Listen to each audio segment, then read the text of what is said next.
Let's talk about a matrix. If we're talking about a matrix, we're actually talking about a rectangular array.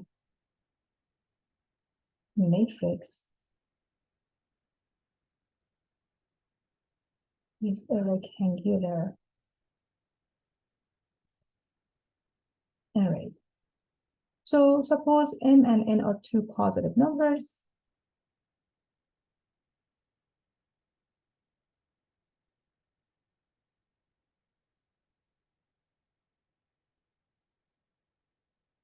We can define an n by n matrix this way. Matrix A is equal to. So here you have a rectangular array with m rows and n columns.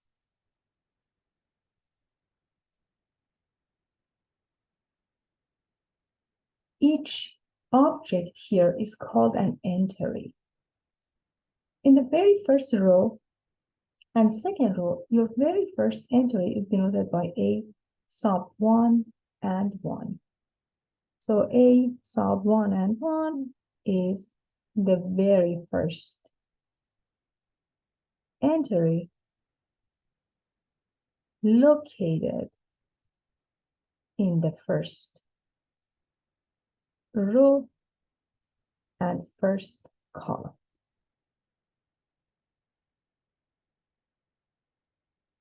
And you can continue, you can add more entries. For example, A sub 1 and 2.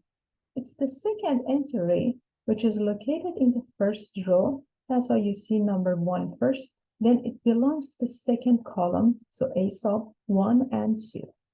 So if I change this to A sub 1 and 2 is the second element, or the second entry located in the first row, but it is now in the second column. You continue this process.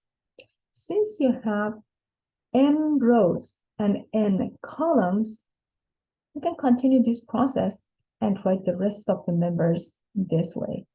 A sub 1, 3, A sub 1 and 4, and let us put some dots to represent the rest of the entries and the element in the first row and on the last column, A sub 1, n. So this is your elements in the first row. You can continue and create the second row. A sub 2 and 1. Element in the second row and first column. The element in the second row and second column.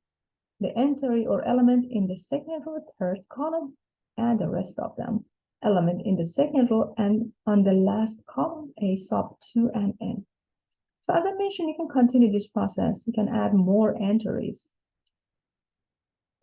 On the very last row, mth row, you have A sub m and 1 on the mth row and the first column. A sub m and 2. Entry A sub m2 belongs to the mth row and second column. More elements, A sub m and 3 and A sub m and n. This is your last entry. So in general, we say that, hey, we have entry A sub I, j. I represent the row and j represent the column.